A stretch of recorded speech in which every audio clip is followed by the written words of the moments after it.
Right. Build It Roadshow, Week 2 recap. Kush, kush, kush. We left off. We should have listened to where we left off before we started recording this, but here we are. I believe we had visited the frac sand mine in West Texas and had driven our way to Denver, Colorado, where we spent the first weekend. Yeah. Technically the second weekend. Yeah. Yes. So we arrived in Denver on Saturday. It was like a 9-hour drive from West Texas to Denver. It was a little ways. Yeah, sounds about right. And in the first week, we went from Nashville to Atlanta all the way down to Austin and then up to Denver. When you look at that on a map, you're like, that's a ways. That's a long ways. Yeah, I wouldn't want to do it. Yeah. Just for funsies. Yeah, no, it's not a fun drive. But we got up to Denver Sunday. Every weekend was kind of resetting for the week, trying to get go shopping, clean the RV. We tried to clean it every weekend. So we kept it pretty damn clean for 3 people in there. After the ant problem. We still had, at this point, clean the ants out. At this point, it's probably 3 or 4 days. We still had some ants in there, but they were kind of like the lone survivors at that point. There weren't very many of them left, but we did bring some to Colorado. We'd go get groceries. We'd do our laundry. We stayed sometimes with somebody, or we would get an Airbnb for one night typically. So we'd have a washer and dryer to just reset. Mm-hmm. I saw my brother. We hiked. We did some hiking Sunday morning, and then I got some work done Sunday.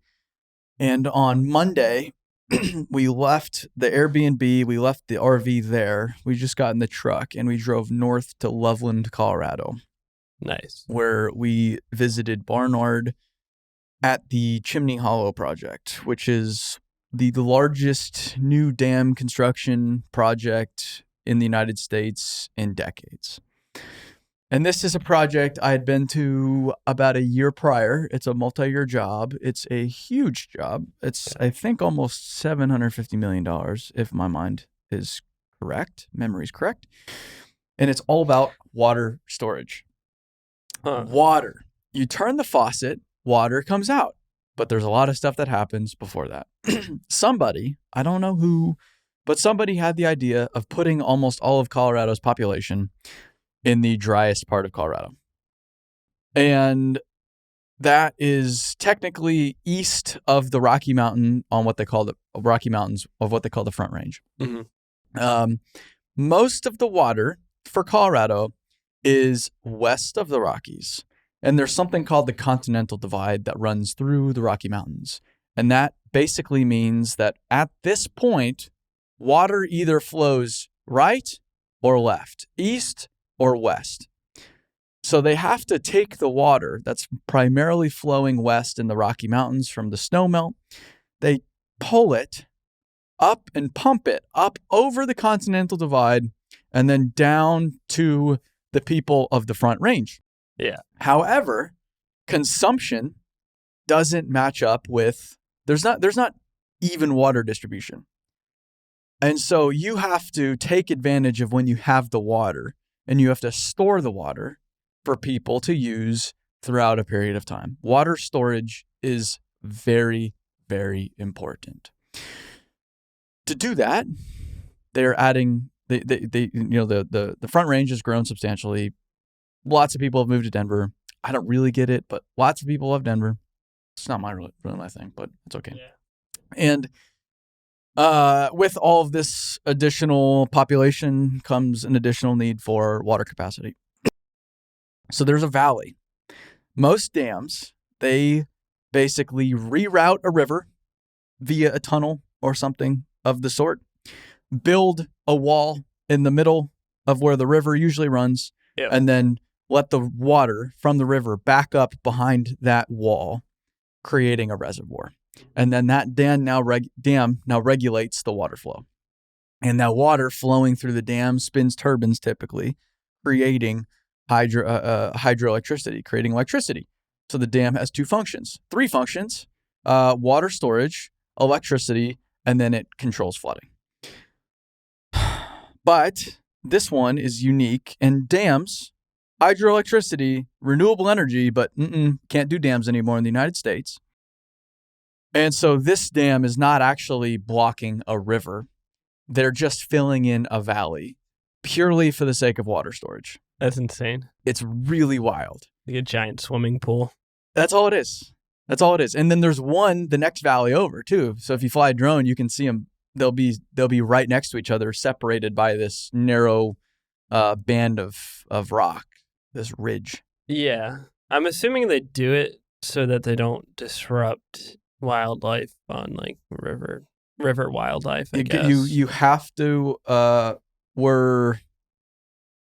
salmon are a priority over human beings nowadays. And so we can't disturb spawning or whatever it is, or the elusive river toad or whatever it is. You can't be building walls in rivers anymore. People like salmon too much. That's the problem. Yeah. They're so tasty. Yeah. So rare. Even though most salmon that people eat is farm raised. But yeah. Anyway. So Barnard's out there. Barnard, big time contractor out of Bozeman. Mm-hmm. They're doing the job. It's incredible. It is so spectacular. It is over 10 million yards of rock that they are quarrying and crushing to size and placing to build an earthen dam that's over 300 feet tall and I think a few thousand feet wide. Because that's the fun part about a dam is it starts kind of narrow at the bottom and then just gets wider and wider and wider and wider as you go up the valley. So the very top is super long. Yeah. They were doing a lot of the prep work when I was there a year before. They weren't placing any material. They had to basically dig away all of the dirt and loose rock from the natural face and create a perfect canvas that they literally had to wash and use like air blasting on the rock to make it completely clean. Yeah. And then they started placing their material on top of that perfect canvas. And then all of the aggregate is mined from the site. So the quarry design is once the reservoir is full, you will no longer see the quarry. It's underneath the water where it's going to be. That's cool. So they're quarrying over 10 million tons of rock. It's the largest quarry in the state of Colorado, I believe. And it's a completely temporary operation with the temporary crushing spread to make it all happen. That's insane. What are they using? Because, I mean, rock is... It's all blasted, and then they have a 6015, 2 992 loaders, and then they had 3 395s back in there. Okay. Mostly loading 777s, 775s, and 745 haul trucks. And most of the rock for the dam is they just basically pull it out of the face and send it to the dam, send it to placement. They don't crush it. And they'll have a hammer there taking any oversize and making it what they need it. It's like 12-inch minus, or it's pretty good size rock in most of the dam. But the interesting bit starts with the core of the dam, which is the very middle of the structure. Yeah. The middle of the structure is actually an asphalt core, which creates, so many people ask me about this, why. It creates an impermeable layer. Yeah. Earthen dams leak. Yeah, that makes sense. Water, you put that much hydrostatic pressure behind a rock structure, water's going to find its way through. Yeah. And so what happens is water finds its way through and hits that impermeable layer and then drops all the way down. And then they have drains at the very bottom. And so the water will drain out these sand chimney drains, and they'll be able to siphon it off from there. That's which insane. without compromising the integrity of the structure. That's insane. Imagine diving down there. It's crazy. The whole thing's crazy. How deep is it? What? The dam. Well, the dam, it's tall. It's a little over 300 feet, I believe it is. So it'll be filled with like 300 feet of water. Yeah, I think it's 90,000 acre feet of water. Jeez. And if that's not interesting enough, the asphalt core is being performed by a company out of Switzerland because they're apparently one of 2 companies in the world that do it, and the only company willing to do it in the United States. They have this specialty machine. Everything about it is extraordinarily particular. And they do it in layers, so it's 12 inches at a time, all the way across. Then they place another 12 inches all the way across. And they do that hundreds and hundreds of times all the way up to the top of the dam. That's insane. And not only that, but if you're looking at the dam to the right, there's these two big pipelines that come off the mountain full of water flowing into the valley, into the Front Range. They're pulling off of those pipelines, penstocks, down into a pump house at the base of the dam. And then the water from there is pumped through a tunnel dug to the left of the dam up to the reservoir to fill the actual reservoir like a bathtub. Oh. So like it's going down and then back up. And then back, and they pump it all the way back up and fill up the reservoir as needed. And the tunnel, we got to go into the tunnel, which was very cool. That's dope. They had just started, they had just assembled the formwork to start pouring the actual concrete to form up the structure of the tunnel. Right now, it's just shotcrete.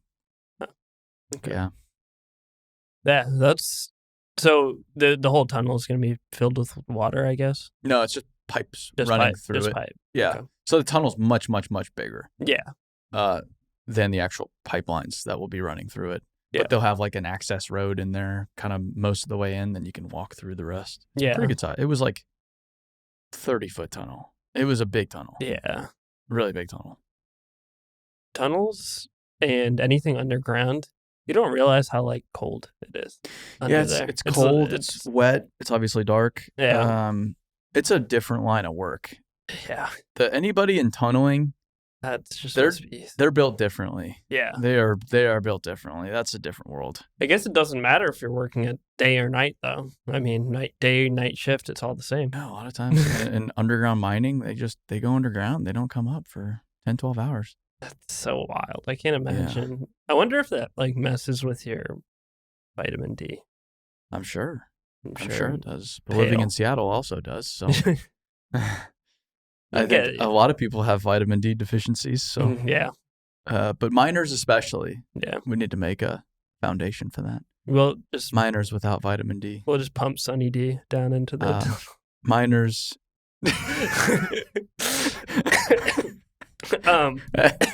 Anyway. Anyway. Huh. So that was Barnard. We'll work on the phrasing. Yeah. Or just cut that out. We'll workshop that part. Okay. So that was the dam project. At about lunch, we got in our vehicle.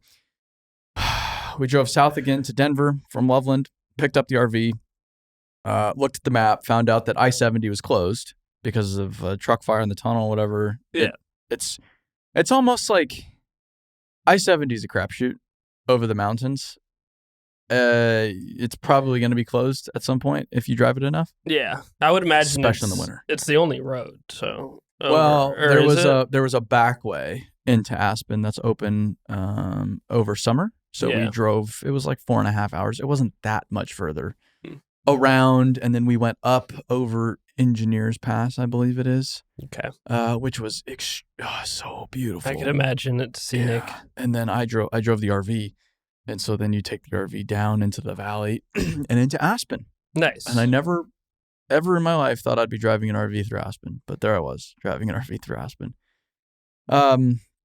We got into Aspen that evening, and we parked at the Stutsman-Gerbaz yard just outside of town. Nice. And parked up, slept in the parking lot, which was great. Nice. Right next to a track loader. Awesome. I woke up. I drove a little bit down the valley to a place that I went to as a child and ran the golf course, all 18 holes, that I played a lot back when I golfed, which was, I was a child. I hadn't golfed since. Yeah. No interest in going to the links. But that was cool. Then the reason why I ran in the morning so long was because we couldn't start until 8, because you can't make noise in Aspen before 8 o'clock. God forbid. That's off limits. You want to do work? wait until 8 o'clock until we've at least had a little bit of sleep here. Let their the bird watchers have their coffee. Yeah, I don't know what Aspen's a different world. Yeah, but we were with Stutsman, extraordinary contractor. Mm-hmm. I can't say enough good things about them. I have spent some time with Shay Stutsman in Aspen. I've seen their projects before, and then I've spent some time with him in Switzerland, seeing some operations out there, which was awesome. Yeah, I forgot he came out there. That's I coordinated our trip to be at the same time. It's awesome. And he's amazing because he has just thrown convention out the window and has asked himself, what can I do to do work better and more efficiently? Yeah. And over the course of, I don't know, probably 5 years, has invested in some of the most specialized equipment, probably the most specialized fleet of any just general civil contractor in the United States. Yeah.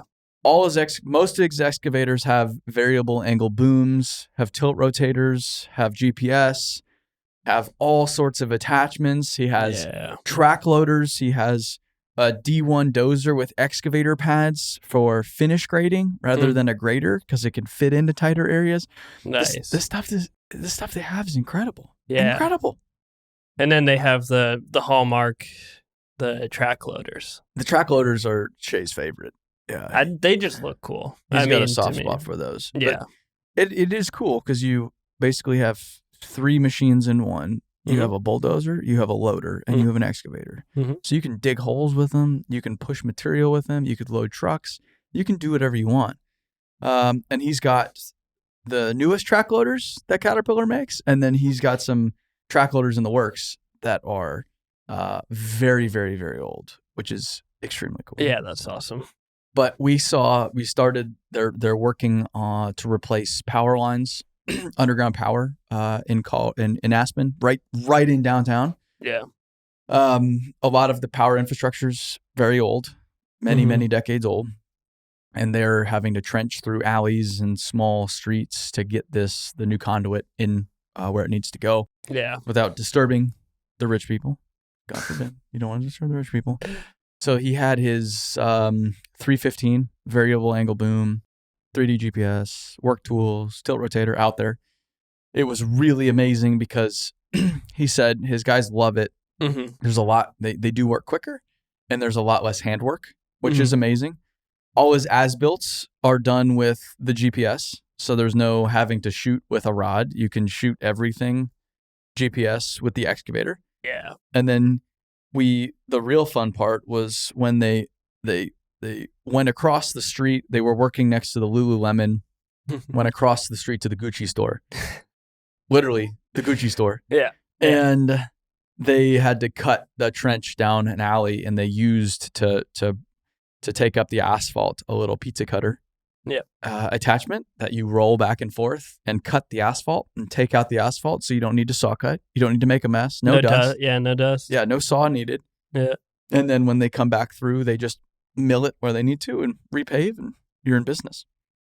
So that was really cool. Yeah. And then awesome. The other site we went to,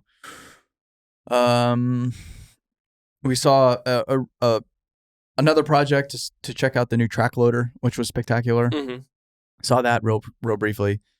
And then went to Basalt, a small town outside of Aspen, where they're redoing the entire main street right now from building to building.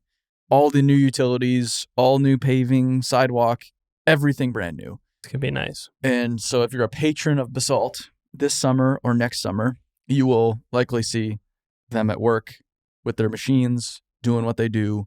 It was very cool to see. And then we had some lunch and got out of town. Sweet. But this project this visit we focused on public works. Yeah. Because we had covered some private projects last time. And they're all under NDA. Yeah. So we tried to share it, but couldn't share really anything. Yeah, rich people don't like talking about being rich.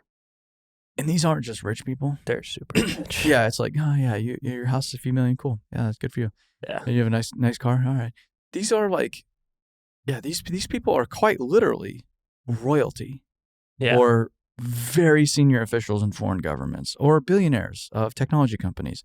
These are the wealthiest people in the world. I asked him the first time I was there, do you see a lot of celebrities? And he's just like, no, it's just too expensive for them here. Yeah. What?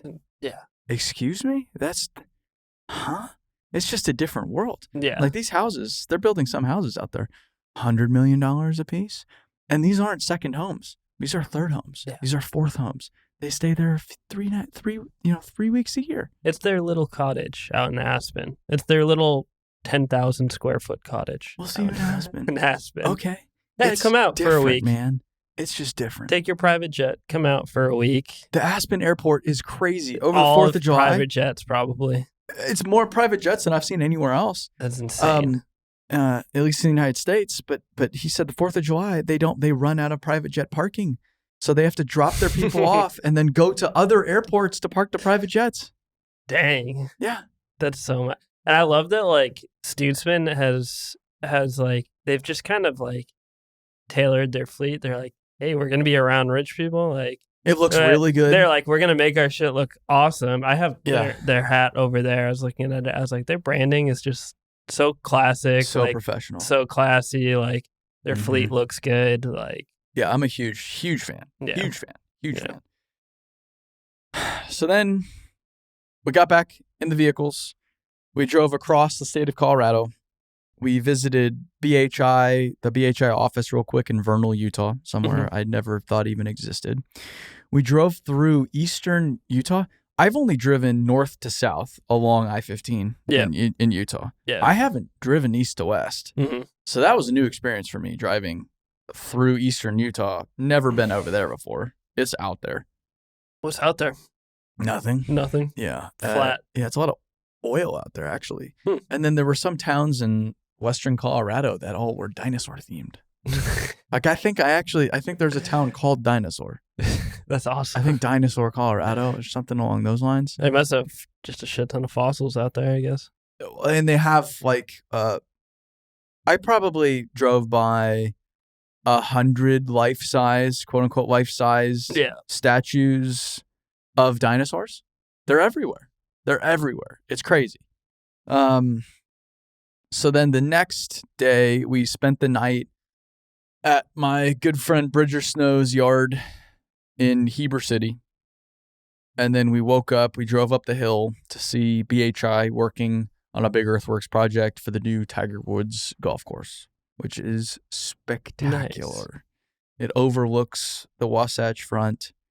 It's like Mount Ticonderoga or something along those lines that you can see just right in front of you. Building an 18-hole golf course. Sick. From scratch.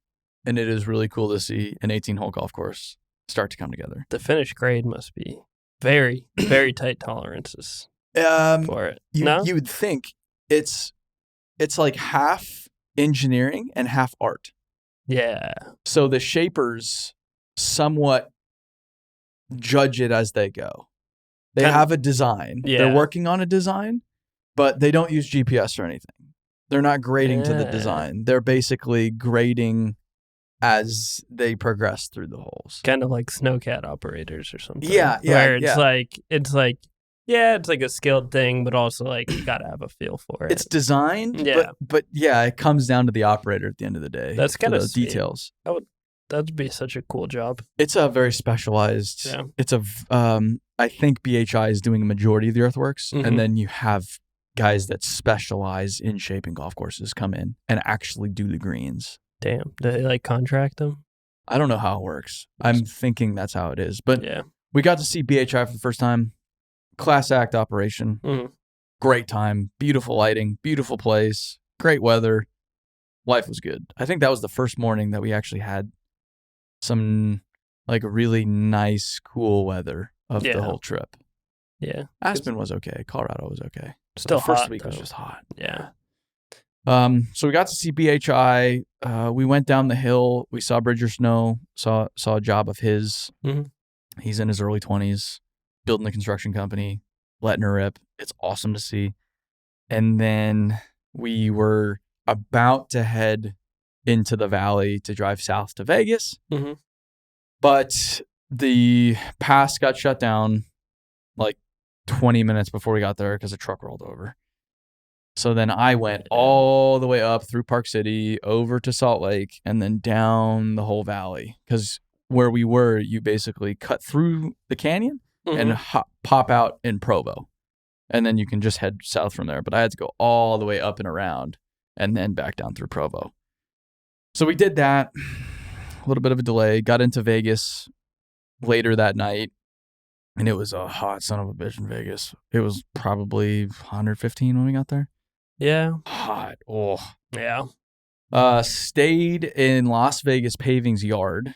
Nice. Yeah, which was awesome. Yeah, that's kind of sweet. I worked out. I worked out. I worked out every morning. This time, I'm calling it out because I did a workout in the asphalt lab because it was a little cooler. Yeah. So I brought some weights because I brought some weights with me because we had the RV. Yeah. Nothing crazy. Yeah. Just some dumbbells Mm-hmm. and a kettlebell.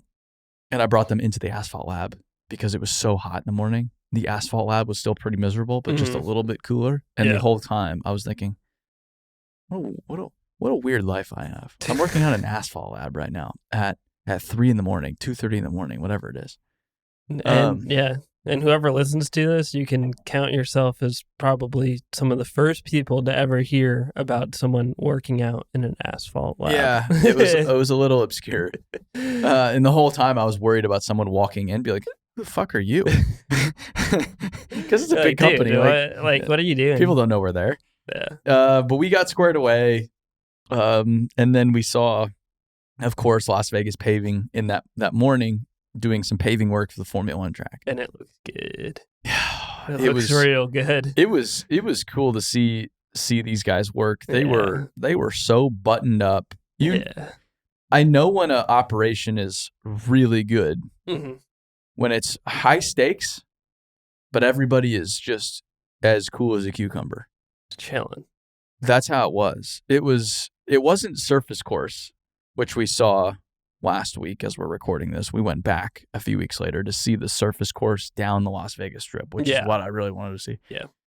It wasn't, but it was the last layer before the surface course. But still, they're just as cool as a cucumber. There's drunk people walking through the job site. They're just off the strip, right around the corner from Aria, kind of going around Planet Hollywood, I think it was. Paris, Planet Hollywood. So they're going around that corner, headed to the paddock, which is just east of the strip. Yeah. But it was awesome. It wasn't that hot because they started around 4 a.m. We got out there probably 4:15. Shot till about 7:30, 8 o'clock probably. Yeah, I bet it was starting to heat up around then. It was warming up. Yeah, and they still had a ways to go, but we got what we wanted. It looked really cool. Paving just off the Vegas Strip.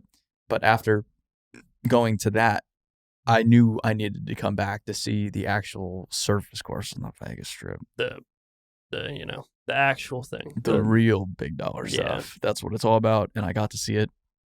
So happy about that. So that was the video where it was like Echelon. Yeah, paving. yeah. So this was not Echelon paving. It was just one paver. Yeah. One buggy. Still, the paver was still running a thermal camera to measure the heat on the map, on the mat. Yeah. To create a heat map to submit to them to find any cold spots. They had intelligent compaction on the rollers. So there was a GPS unit on every roller, on every paver. Formula One, they specify the equipment you have to use. Oh, okay. And so they had to go get some of this equipment from Empire, specifically for this project. That's cool. Yeah, and they had someone from SciTech there the whole time. Yeah, that's how detailed this is. I mean, it makes sense when you're going 200 miles per hour in basically a carbon fiber tub. There is very little room for. Yeah, for error. You feel bumps a little differently than you do in a Prius at 35 miles an hour in traffic down the strip. Yeah, or a Lincoln Town car. A Lincoln Town. Ooh, you don't feel bumps in you Lincoln don't Town feel car. shit. Dude, you're just floating down the road in one of those. Dude, my buddy had an old Cadillac Fleetwood, and that car was it's insane how light the the steering is. It's like a living room on wheels. Yeah, it was awesome. That was Las Vegas Paving. It was really cool for them to have us out. Yeah. I've always wanted to see Las Vegas Paving. You go to Las Vegas, if you see a machine, there's probably a Las Vegas Paving logo on it. Yeah. They do almost all the work in town. It's crazy. And they're like, it's crazy how like they're super cool with you now. Like, I feel like they have been. Yeah. I mean, well, I called. And that's like so they said before I came out, they said, hey, you're going to have to get everything approved through the F1, whoever it is, the project developer, whatever. FIA is. No. There's these different entities for every Formula One track is completely different. And they all have deals with the F1, but there's different ownerships depending on where it is and who it is. And that makes sense. The one in Miami that we did, that was very similar. It wasn't Formula One. It was very similar, almost identical. That was a private track on private property, so they can say, "We're the boss. We're going to give you access, but we tell you what you can and can't do, what you can and can't post, so on and so forth." Yeah. But I talked to the people in Vegas. And I talked to him a week before we got out there. And I said, hey, we want to come out and take some pictures, take some video of the project. It's amazing work. We want to document it. Yeah. And he says, nope, can't do it. I'm like, why? What do you mean? Yeah. What do you mean? He's like, no, we nothing inside of the fence you can take pictures of. You can do video. No media right now. Huh. And I ask, inside the fence, what's inside the fence? And he says, around the paddock area and this, and he's like, oh, and I said, no. I don't care about the paddock. That it's off the strip. That's not what I want. Yeah. I want paving on the strip. And he says, oh, you do? Yeah. I'm like, yeah, that's what I want. That's what we're gonna go. He's like, oh, you can do whatever you want. It's public right away. I can't tell you what you can and can't do. You're like, okay. And I was just like, so I can take any picture, any video of them paving on the Las Vegas. He says, yes, it's public right away because it's a public road. And I say, jackpot, bingo. Yep. I'm in business. Don't worry about it. I won't be a single I won't be in any kind of trouble. And so from then on, we took full advantage of it. Yeah, sweet. I mean, there's drunk people walking around down there. So like, anybody can sit there with their phone right next to the paver. It's not like they put barricades up on the sidewalk. It's like an iPhone, but a little bit nicer. Yeah, but you could just sit there on the bridge and watch them, which was cool. It was cool how accessible it was. Yeah, that's nice. So yeah, Las Vegas Paving, Formula One track. Not every day you get to see F1 paving. Yeah. And I've gotten to see it 3 times this year, so I'm a little spoiled. So like the top layer of asphalt is like completely specialized, right? Like, everything about it. It's shipped in from somewhere? They had to pull a specific kind of aggregate from Utah. But everyone has a little bit different surface, I guess, I'm assuming. Well, because you're dealing with different materials everywhere you go. Yeah. So that was that. I wonder how expensive it is, like per square foot. I wish I would have asked how much it is per ton. Per ton, yeah, because then you could kind of do the math on that. So from there, we went to.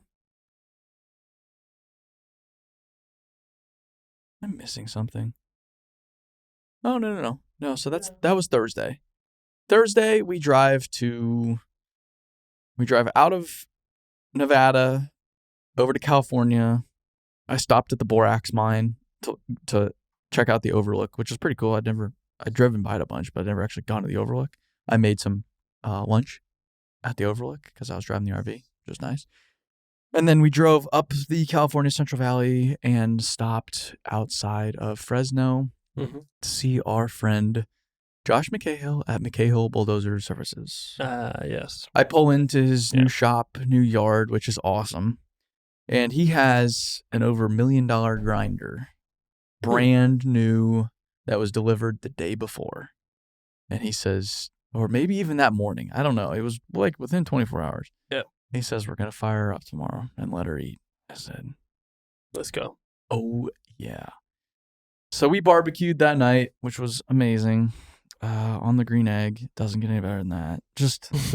That's just summer, man. Yeah, I saw those. I think I saw those pictures. It was watermelon and tri-tip. Nice. That's all I need. Yeah, That's good. all I need. Just watermelon and tri-tip.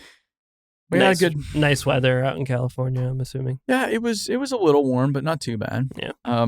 We stayed at a shop that night, and then the next morning, after I ran, you hear beep, beep, beep, and you look out, and there's the grinder. They have it fired up, and they're starting to move it. And in his shop sits on a little bit of land, so he tracked it over to that little bit of land where he had a brush pile sitting there, prepared for it to kind of learn about it and work out, iron out any wrinkles. Play with the new toy. Yeah, make sure it's running okay. Yeah. But it's this monster Aztec grinder that's powered by, I think, a C32, which is the same power plant as a D11 dozer. monster grinder that can just eat. It can just eat. So he had an excavator feeding it that morning. They fired it up. It's just deafening. And they started feeding trees into one end. It's like a conveyor belt, this big industrial conveyor belt at one end. And then there's this spiky drum that lifts up and lowers depending on how much material is going through down the conveyor. Mm-hmm. And the spiky drum kind of forces it into the actual grinder. Yep. And the grinder just sits there and pulverizes it with this spinning drum, essentially. Yeah. And turns it to chips that shoot out a conveyor on the other side. Because they do land clearing, so they need to grind. They're like mandated to grind all that shit up, right? They used to pile it all up and burn it. Mm-hmm. But now the California Air Board, they can't burn in a lot of places. So you have to grind it all up. So when you turn over your crop, your orange trees, your almond trees, whatever they are, you turn it over for a new crop. You have to get rid of all those trees. And so they'll come through with an excavator or a dozer. They'll push all the trees over. Yeah. They'll pile them up, and they'll throw them through this grinder, and they'll be on their way. Well, step one is grinding it. Okay. Yes. And then? So they make these piles of wood chips. And then he had a tractor with a spreader box that he filled with a loader. Yeah. All his equipment is specialized. They're all like forestry package machines with different guarding on it because it's gnarly work. All from Quincat. Yeah.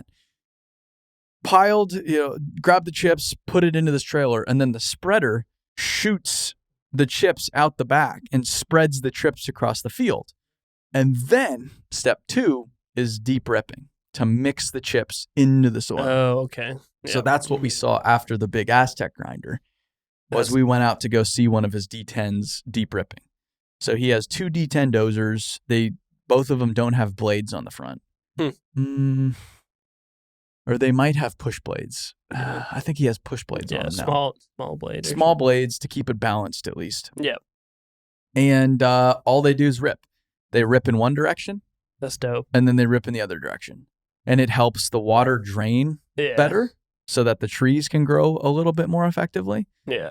And then it mixes the wood chips into the earth so that they can decompose a little bit more evenly. Mm-hmm. And it mixes the nutrients up in the surface, brings some of the stuff further from the bottom, deeper in the ground, up to the surface. That's crazy. I guess I didn't consider that fruit trees had a life cycle like that. They can go for a long time. Yeah. The thing is, they're typically turned over. Mm-hmm. Like almond trees are turned over, and nut trees are turned over a lot right now because they require a ton of water.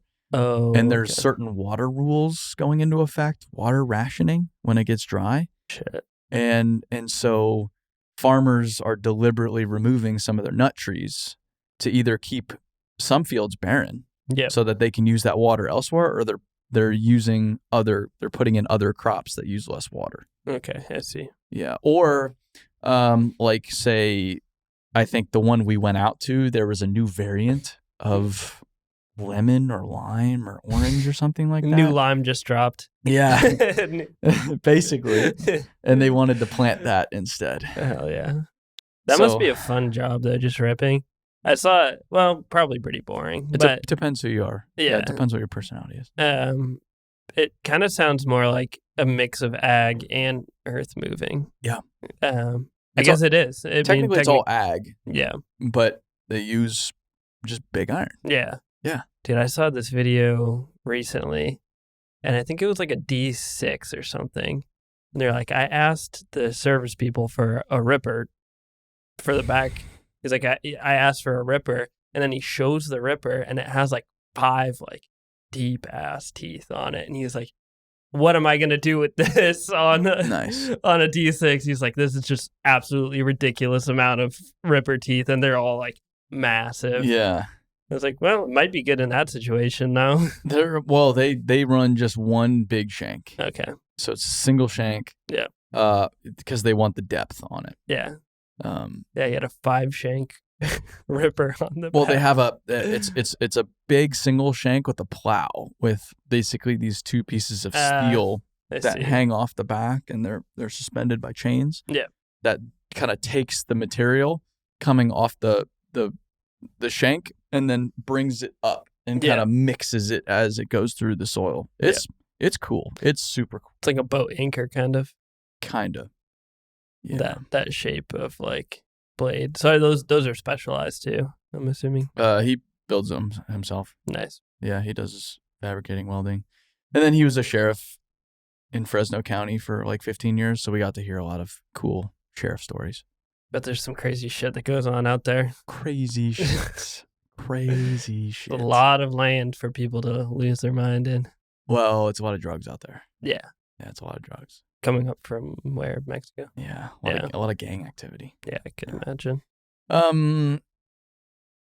That was Fresno. From there, we rolled north to Sacramento, which wasn't that far away. Mm-hmm. We stayed on the Goodfellow project, a big residential project out in Folsom. Nice.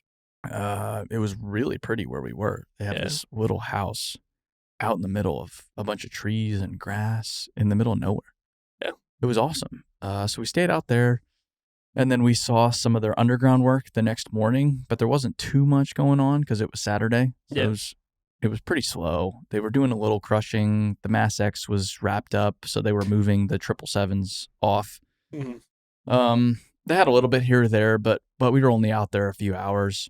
And then later that morning, we got in the RV and truck to head north to finish the week in Medford, Oregon. Nice.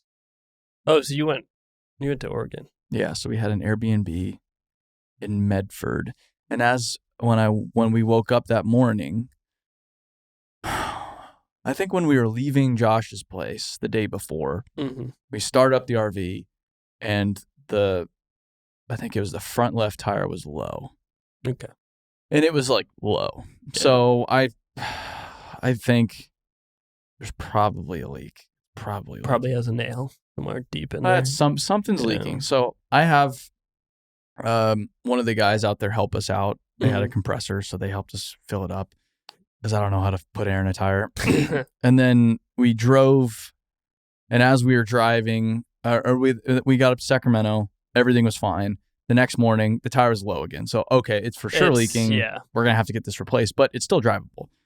So I called Cruise America as we were driving up, and they said, yeah, we'll have someone meet you at your house. Do you have a spare? I checked. We had a spare. We'll have someone meet you at your house and change out the tire, because they don't give you any tools or anything. You can't do it yourself. Yeah, they make you have somebody come out and do it. Yeah.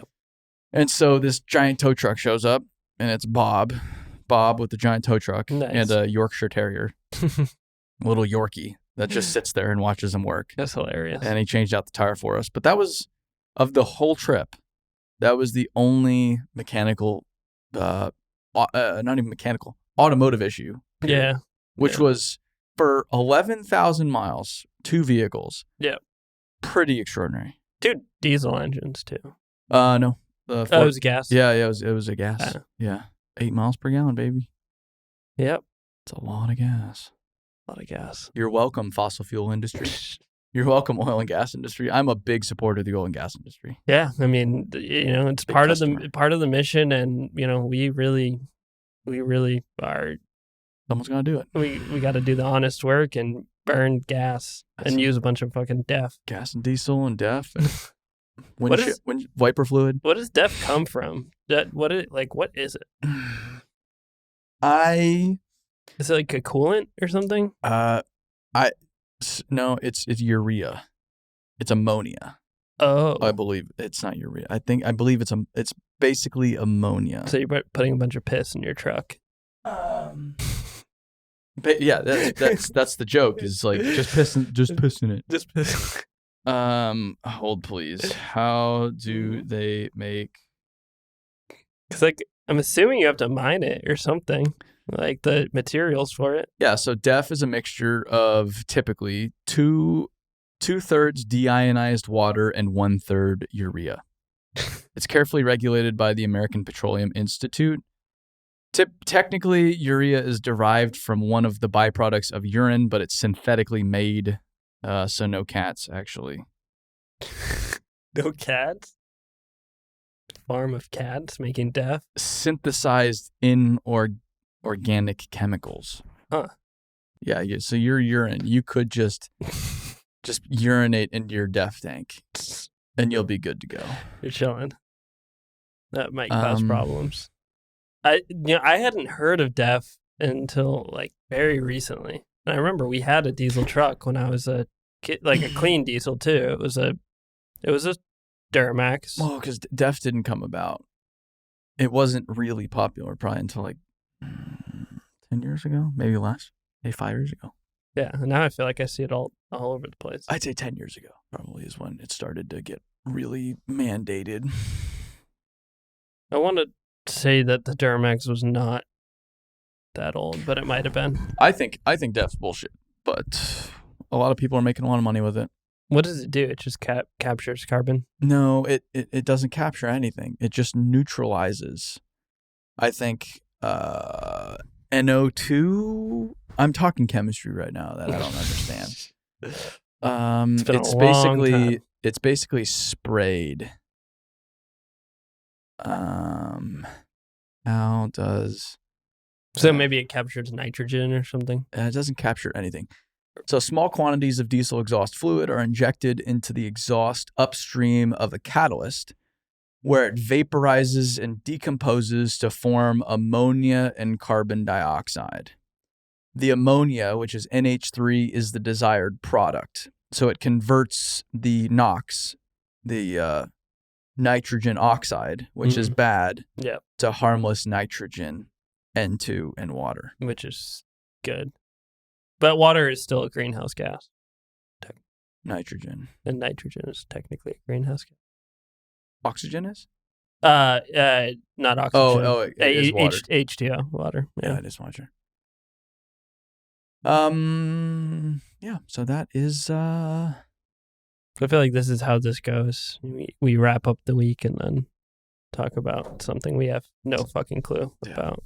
Well, that's all I do is talk about things I have no fucking clue about. So that's week 2 of the Build It Roadshow. Thanks for following. Thanks for tuning in to this episode of Dirt Talk, and we'll see you on the next one, everybody.